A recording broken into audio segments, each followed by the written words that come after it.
नमस्कार दोस्तों, मैं रिंकू। आज मैं आप सभी के लिए एक ऐसी घटना लेकर आया हूं, जिस घटना को सुनने के बाद आप सभी लोगों को बड़ी हैरानी होगी। दरअसल दोस्तों, आज की हमारी इस घटना की जो शुरुआत होती है, ये होती है राजस्थान के जिले जोधपुर से। जोधपुर जिले में एक बालेश्वर नाम का गांव पड़ता है और इसी बालेश्वर गांव में रहने वाला महेंद्र सिंह महेंद्र सिंह जो कि इस गांव के अंदर गोलगप्पे बेचने का काम किया करता था। लेकिन अब के समय में महेंद्र सिंह अपने गांव में गोलगप्पे नहीं बेचा करता था। दोस्तों, होता क्या था, मैं आप सभी को बताऊं कि महेंद्र के जो गांव के लोग थे, वो महेंद्र से भाई उधार गोलगप्पे खा जाया करते थे और भाई महेंद्र को बिल्कुल भी पैसे नहीं देते थे। और दोस्तों, इसी कारण की वजह से महेंद्र क्या करता है कि ये जो है अपने गांव में से जो गोलगप्पे की दुकान है उसको बंद कर देता है। और दोस्तों, उसके बाद ये अपने पड़ोस के गांव के अंदर ये अपनी गोलगप्पे की जो दुकान होती है उसको वहां पर लगा लेता है। इसकी जो दुकान है दोस्तों, वहां पर काफी अच्छी खासी चलने लगती है। और दूसरी बात दोस्तों, ये काफी अच्छी भी पैसा वहां से कमा लिया करता था। लेकिन महेंद्र सिंह के अंदर दो कमियां होती है। सबसे बड़ी कमी तो ये होती है दोस्तों कि वो जुआ खेलने का आदी था। और दूसरी जो कमी थी दोस्तों, वो थी इसकी भाई शराब पीने की। महेंद्र सिंह जो था वो भाई काफी ज्यादा शराब पिया करता था। दोस्तों, मैं आप सभी को बता दूं कि महेंद्र सिंह के परिवार में इसकी पत्नी भी होती है, जिसका नाम दोस्तों आस्था देवी होता है। आस्था एक ऐसी महिला थी जिसका चाल चलन और चरित्र शुरू से कुछ ठीक ठाक नहीं होता। यानी जो महेंद्र की जो पत्नी थी दोस्तों आस्था देवी, इस आस्था देवी का जो चाल चलन था दोस्तों, ये बिल्कुल भी ठीक नहीं था। और दोस्तों, महेंद्र सिंह की एक इकलौती बेटी भी होती है, जिसकी अगर मैं नाम की बात करूं तो उसका नाम करुणा होता है। दोस्तों, करुणा ने 3 साल पहले ही 12वीं की परीक्षा पास कर ली थी और इस समय करुणा अपने घर पर रहते हुए अपनी सिलाई फड़ाई का काम किया करती थी। यहाँ तो सब कुछ ठीक ठाक चल रहा होता है, लेकिन महेंद्र सिंह एक गुस्सैल व्यक्ति होता है। बात बात पर गुस्सा भी आ जाया करता था। आखिरकार एक ऐसी रात आई जाती है जिसमें रात के करीब 9:30 बजे के आसपास का समय हो रहा था दोस्तों। महेंद्र सिंह की शराब खत्म हो जाती है और महेंद्र सिंह अपनी पत्नी आस्था देवी से कहने लगता है कि मुझे इसी वक्त शराब चाहिए और तुम मेरे लिए अच्छी सी शराब लेकर आओ। और दोस्तों, इसी बात को लेकर महेंद्र और महेंद्र की पत्नी आस्था देवी दोनों के बीच में झगड़ा होना शुरू हो जाता है। आस्था मना करती है, इसका पति मानने को तैयार नहीं होता। लेकिन इसका पति गुस्सैल किस्म का व्यक्ति होता है। वह रसोई में जाता है और देखते ही देखते गैस सिलेंडर की गैस को लीक कर देता है और फिर अचानक से एक माचिस की तिल्ली को जलाने की कोशिश करता है। उसी समय इसकी पत्नी आस्था देवी इसके हाथ से उस माचिस की मतलब कि माचिस को छीन लेती है और कहते हैं कि खुद तो मरोगे, हमें भी लेकर मरोगे। लेकिन महेंद्र सिंह कहता है कि मेरे लिए अभी शराब लेकर आओ, नहीं तो मैं अपने आप को भी खत्म कर दूंगा और तुम्हें भी खत्म कर सकता हूं। इस तरह से इसकी पत्नी मजबूर हो जाती है। अब जैसे तैसे करके इसकी पत्नी आस्था देवी इसके लिए शराब का प्रबंध कर देती है। महेंद्र सिंह अपने घर के अंदर बैठकर काफी देर तक शराब पीता है और जब महेंद्र सिंह को गहरा नशा हो जाता है तो फिर नशे की हालत में महेंद्र सिंह की चैन की नींद सोने लग जाता है। लेकिन इस बात के बारे में कोई नहीं जानता था कि आगे चलकर भविष्य में महेंद्र सिंह अपने पूरे परिवार के साथ क्या करने वाला है। लेकिन महेंद्र सिंह के कुछ करने से पहले इसकी पत्नी आस्था देवी दो बड़ी बड़ी घटनाओं को अंजाम देने वाली थी। दिन गुजरते चले जाते हैं, परिवार में गरीबी की आलसा छा जाती है, क्योंकि महेंद्र सिंह जितने भी गोलगप्पे बेचकर पैसे कमाता था, उन सारे पैसों को दोस्तों ये नशे में और जुए में हार जाया करता था। दूसरी तरफ इसकी पत्नी आस्था देवी अब सोचने लग जाती है कि इसकी उसकी बेटी जवान हो चुकी है, बड़ी हो चुकी है, कल आगे चलकर भविष्य में उसकी शादी भी करनी पड़ेगी और जो उसका पति है यानी कि आस्था का पति, वह तो शराब के नशे में हर समय दूत रहता है। अब आस्था देवी गलत कदम उठाने के लिए तैयार हो जाती है। आस्था देवी के घर में एक कमरा खाली पड़ा होता है।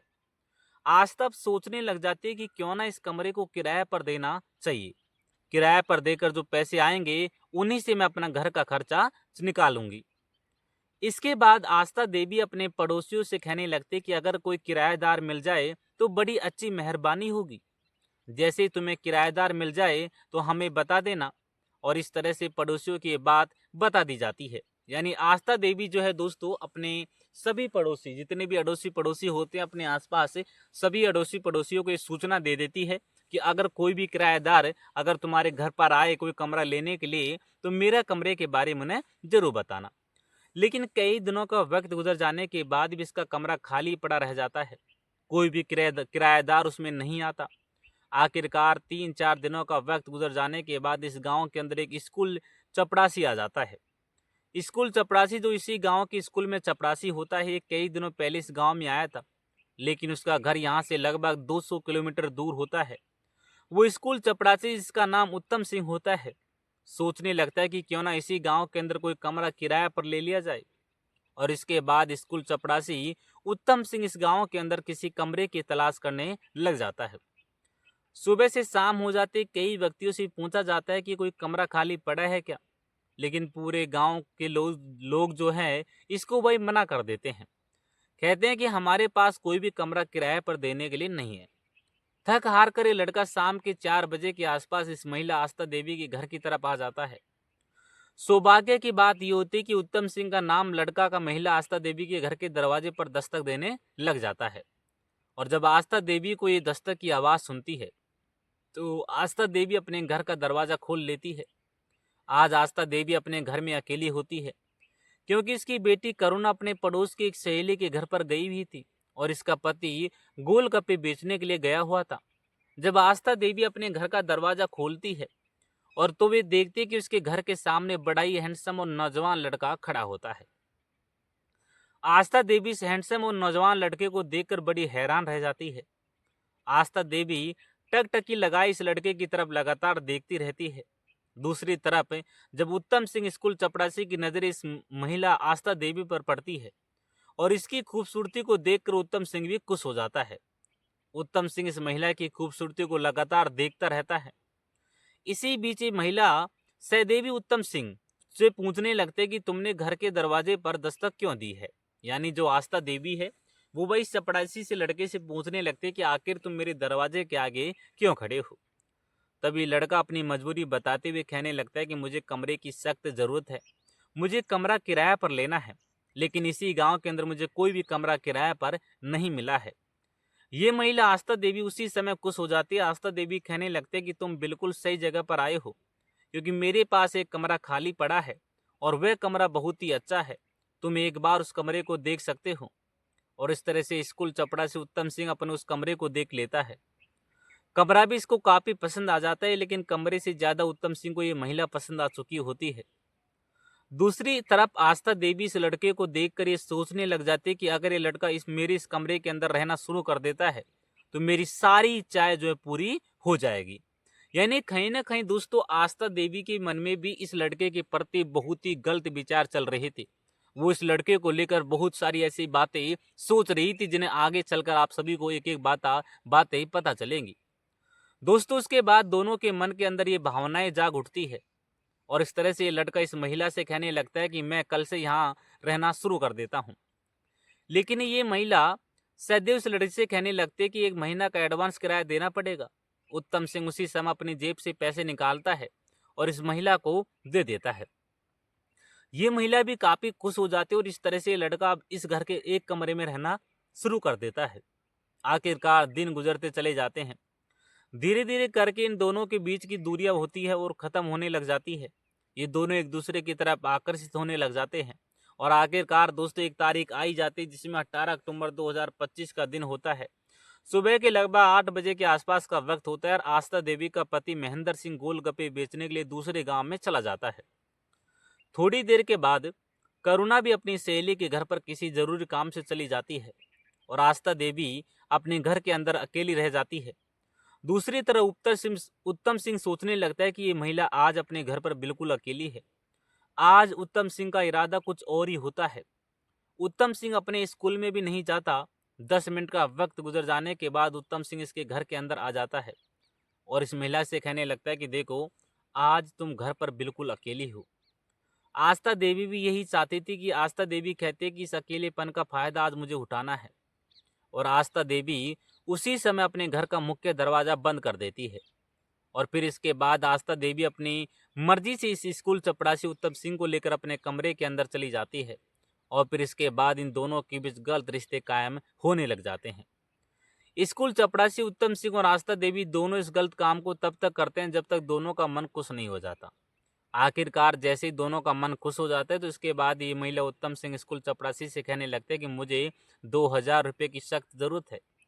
स्कूल चपड़ासी उत्तम सिंह के पास पैसे होते हैं, उत्तम सिंह इसको 2,000 रुपये दे देता है और अपना काम खत्म करके इस घर से निकलकर अपने कमरे के अंदर चला जाता है। और इस तरह से इस महिला आस्था देवी और उत्तम सिंह के बीच ही ये जो प्रेम प्रसंग शुरू हो जाता है। और इसी तरीके से आस्था देवी को जब भी वक्त मिलता, जब भी मौका मिलता और जब भी इसका मन करता, इस लड़के उत्तम सिंह को अपने पास बुला लेती और इसके साथ अपना वक्त गुजार लेती। इससे कुछ पैसे लेती और फिर इसके बाद ये लड़का उत्तम सिंह अपने काम पर चला जाया करता। दिन गुजरते चले जाते और एक तारीख आई जाती है। 30 अक्टूबर 2025 का दिन होता है। सुबह के 8 बजे के आसपास का वक्त होता है। उत्तम सिंह अपने स्कूल में कामकाज करने के लिए चला जाता है और जैसे ही 10 बजे के आसपास का वक्त होता है तो उत्तम सिंह अपने एक दोस्त राहुल के पास फोन कॉल करता है और राहुल से कहता है कि आजकल मैं अपने सारे दिन मौज मस्ती में बिता रहा हूँ। राहुल पूछने लगता है कि ऐसी कौन सी मौज मस्ती कर रहे हो, और इसके बाद लड़का उत्तम सिंह अपनी पूरी प्रेम कहानी को इस लड़के राहुल के सामने बता देता है। राहुल एक अमीर खानदान का लड़का होता है। इसी गांव का वो लड़का था। राहुल उत्तम सिंह से कहने लगता है कि 1-2 महीने के लिए मैं तेरे पास आ जाता हूँ। अब ये लड़का उत्तम सिंह भी मान जाता है और कहता है कि अच्छे खासे पैसे भी लेकर आना है। और इसके बाद राहुल अपने घर में खुद चोरी करता है और चोरी करने के बाद रात के समय अपने घर से फरार होकर 2 दिनों के बाद इस लड़के उत्तम सिंह के पास पहुंच जाता है और फिर उत्तम सिंह के कमरे में रहना शुरू कर देता है। धीरे धीरे करके वक्त गुजर जाता है। दूसरी तरफ जो आस्था देवी होती है वह भी इस लड़के उत्तम सिंह को एक दिन पूछने लगते हैं कि लड़का राहुल कौन है। तभी उत्तम सिंह कहने लगता है कि मेरा दोस्त है और ये भी यहाँ पर कुछ काम काज करने के लिए आया है और ये मेरे पास 1-2 महीना रहने वाला है। लेकिन आशा देवी से जब इस पर दबाव डालने लगती है तो ये लड़का आखिर कौन है, तो फिर ये उत्तम सिंह इसकी सच्चाई बता देता है। उत्तम सिंह कहने लगता है कि काफी अमीर खानदान का ये लड़का है, इसके पास अच्छे खासे पैसे हैं। आस्था देवी जब इस बात को सोचने लग जाते हैं कि जब इसके पास अच्छे खासे पैसे हैं तो क्यों ना इसको अपने जाल में फंसा लिया जाए। और इस तरह से आस्था देवी अब इस लड़के राहुल को भी अपने जाल में फंसाने के बारे में सोचने लग जाती है। दूसरी तरफ राहुल अपने इसी काम को अंजाम देने वाला था और इस तरह से अब इन तीनों के बीच बातचीत होना शुरू हो जाती है। दिन गुजरते चले जाते हैं। आखिरकार एक ऐसी तारीख आई जाती है जिसमें 1 नवंबर 2025 का दिन आ जाता है। सुबह के लगभग 8 बजे के आसपास महेंद्र सिंह अपने गोलगप्पे बेचने के लिए बाहर चला जाता है। 2 घंटे के बाद आस्था देवी की बेटी करुणा कहने लगते कि माँ, मुझे अपने नानी के घर पर जाना है और मैं 4 दिनों के लिए अपने नानी के घर पर जाना चाहती हूँ। तभी आस्था देवी कहने लगते कि आखिर तुझे छोड़ेगा कौन जाएगा। तब इसकी बेटी करुणा कहने लगते कि मैं खुद अपने आप चली जाऊंगी और मैं अपने आप वापस आ जाऊंगी। आस्था देवी अपनी बेटी करुणा से कुछ पैसे दे देती है और करुणा देवी इस पैसे लेकर बस पकड़कर अपनी नानी के घर पर 4 दिनों के लिए चली जाती है। अब दोस्तों होता क्या है कि जब इसकी बेटी वहां से चली जाती है तो उसके बाद ये आस्था देवी है दोनों लड़कों को भाई अपने पास बुला लेती है और दोनों लड़कों के साथ ही जो आस्था देवी है अपना जो काम है उसको करने लगती है। और जब तक इनका जो मन है वो जब तक संतुष्ट नहीं होता, जब तक भाई आस्था देवी इन दोनों लड़कों को नहीं रुकने देती। वक्त बीतने लगता है दोस्तों। उसके बाद होता क्या है कि ये दोनों जो लड़के हैं रोजाना इसके साथ भाई काम किया करते थे, क्योंकि जो ये बहादुर सिंह जो था महेंद्र सिंह, ये तो भाई रोजाना गोलगप्पे बेचने के लिए चला जाया करता था और ये आस्था देवी अपने घर पर अकेली रह जाया करती थी। दोस्तों लगभग 4 से 5 दिन का समय बीत जाता है। ये जो आस्था देवी भूल गई थी कि मेरी बेटी 4 दिनों के बाद घर पर भी आने वाली है। ये इस बात को भूल गई थी कि ये दोनों लड़कों के चक्कर में इतनी ज़्यादा पागल हो चुकी थी, वो अपनी बेटी की बात को भुला देती है।